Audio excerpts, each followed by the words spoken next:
Assalamualaikum warahmatullahi wabarakatuh. Perkenalkan, nama saya Yanti dari 11 IPS 2. Saya di sini akan menjelaskan faktor-faktor yang memengaruhi persebaran flora dan fauna. Yang pertama yaitu faktor iklim. Setiap spesies hewan atau tumbuhan di habitatnya berbeda sehingga iklim di satu pihak mendukung kehidupan flora dan fauna, tetapi di satu pihak lain merintangi kehidupan flora dan fauna untuk hidup dan berkembang. Yang mempengaruhi iklim yang pertama yaitu suhu udara atau temperatur.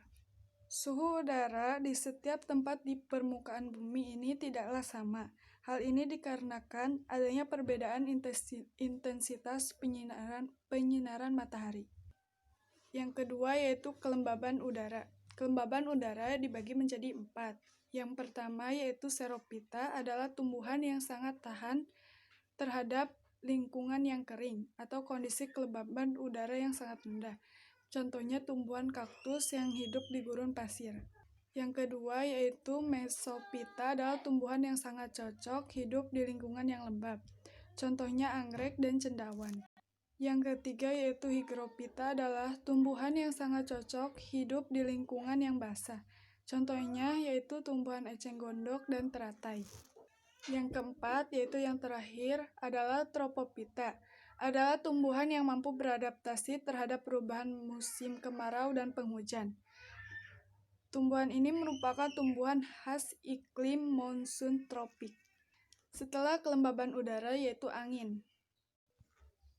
Banyak tumbuhan yang proses penyerbukannya dibantu oleh angin, dan juga proses penyebarannya dibantu oleh angin. Contohnya, padi penyerbukannya oleh angin, dan mahoni juga penyerbukannya oleh angin. Setelah angin, yang keempat yaitu curah hujan.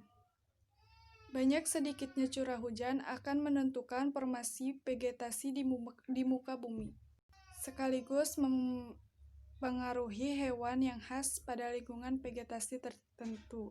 Contohnya, padang rumput dengan hewan khas biri-biri dan sapi.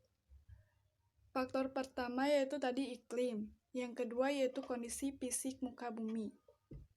Kondisi fisik yang dimaksud dapat berupa laut, gurun, pegunungan tinggi, dan sebagainya, yang dapat menjadi perintang tetapi juga dapat menjadi perantara terjadinya perpindahan flora dan fauna.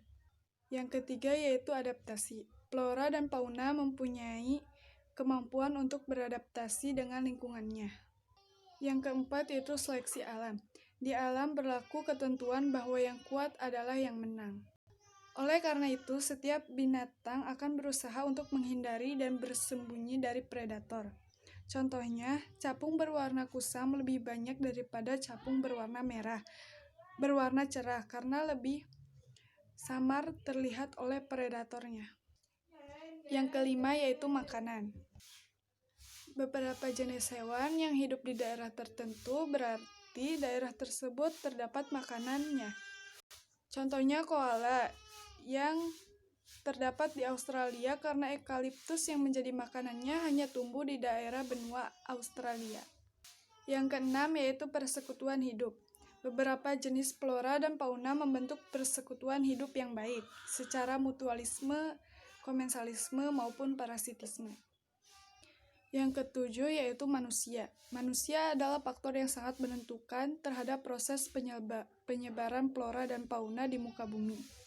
Campur tangan dalam mengelola lingkungan alam juga dapat mempengaruhi keberadaan hewan dan tumbuhan. Faktor yang terakhir yaitu keadaan tanah atau edaphic. Keadaan tanah di suatu wilayah sangat mempengaruhi jenis tumbuhan yang dapat hidup di daerah tersebut. Pada faktor keadaan tanah atau edaphic terdapat beberapa jenis tanah yaitu ukuran butir tanah atau tekstur tanah, yang kedua humus tanah, dan yang ketiga mineral hara atau mineral organik. Sekian dari saya, kurang lebihnya mohon maaf apabila ada kesalahan. Terima kasih. Wassalamualaikum warahmatullahi wabarakatuh.